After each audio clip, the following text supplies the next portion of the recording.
এই বিয়েবাড়িতে চতুর্দিকে এত হ্যালোজেন লাগিয়েছে, প্রচুর লাইট, আর সব লাইটগুলো না ওপরের দিকে, তাই ক্যামেরার মধ্যে এসে পড়ে আর কেমন একটা পিকচার ঘোলাটে আসে।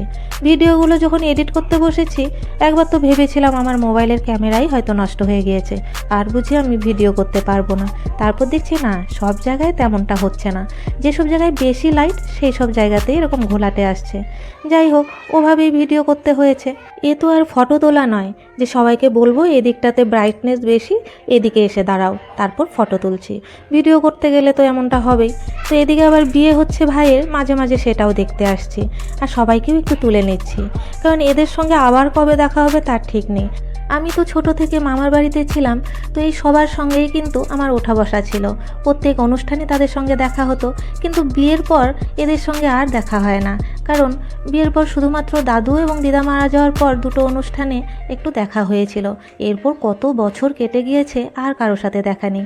আবারও এই মামাতো ভাইয়ের বিয়েতে সবার সঙ্গে দেখা হলো, তাই যতটা পারছি সবার সঙ্গে ফটো বা ভিডিও তুলে নিচ্ছি, স্মৃতি হিসেবে রাখবো বলে। তাই না, ভিডিওগুলো অনেক লম্বা হয়ে গিয়েছে, তাই 3 ভাগে এই ভিডিওটা দিতে হচ্ছে। এরপরে বউ ভাতের ভিডিও যে কী হবে জানি না, বিয়ের ভিডিওই 3 পর্বে আসছে।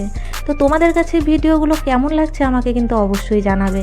আমার এই যে মুহূর্তগুলো কাটিয়েছি, এই যে কত আনন্দের, সেই ছোটোবেলার মানুষগুলোকে আবার পেয়েছি।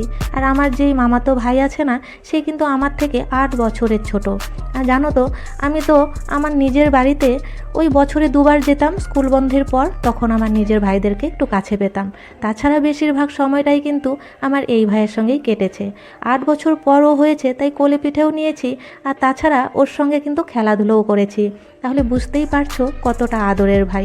তাই যতই অসুবিধে হোক না কেন, ওর বিয়েতে তো আমাকে আসতেই হবে। কি সুন্দর শুভদৃষ্টি করেছে দেখো, বউয়ের হাসি দেখে মন প্রাণ জুড়িয়ে গেল। আর জানো তো, এখানে কিন্তু আসতে গিয়ে আমার অনেকটাই অসুবিধা হয়েছে। একে তো পা মচকে গিয়েছে, সেই ব্যথা রয়েইছে, তাছাড়া আমার মেয়েরও পরীক্ষা, আজকে পরীক্ষা দিয়ে এসেছে, আবার কালও পরীক্ষা রয়েছে, তাই আবার বাড়ি চলে যাব। কিন্তু বউ ভাতে আবার যাব, কারণ বউ ভাতের আগেই ওর পরীক্ষা শেষ হয়ে যাবে। তো এই একটা পরীক্ষার জন্যই একটু অসুবিধায় পড়েছি। আর এই যে উঁচুতে ওঠানোতে সবাই ভয় পাচ্ছিল, বউ ভয় পাচ্ছিল, তো আমার ভাই বেশ মজা পাচ্ছে, তাতে আমরাও খুব মজা করেছি। যদিও এতে করে মজা হলেও কিন্তু একটু রিস্ক থেকে যায়, তাই হয়তো মেয়ের বাড়ির লোক সবাই ভয় পাচ্ছিল। মালাবদল শুভদৃষ্টির এখানে প্রচুর হুড়োহুড়ি হচ্ছিল, তাই সেখানে বেশি আর ভিডিও করিনি, পায়ে ব্যথা তো তাই। যাই হোক, আজকের ভিডিওটা এখানেই শেষ করছি, পরের পর্ব নিয়ে খুব তাড়াতাড়ি আসবো। ভিডিও ভালো লাগলে লাইক কমেন্ট শেয়ার করে দিও। টাটা।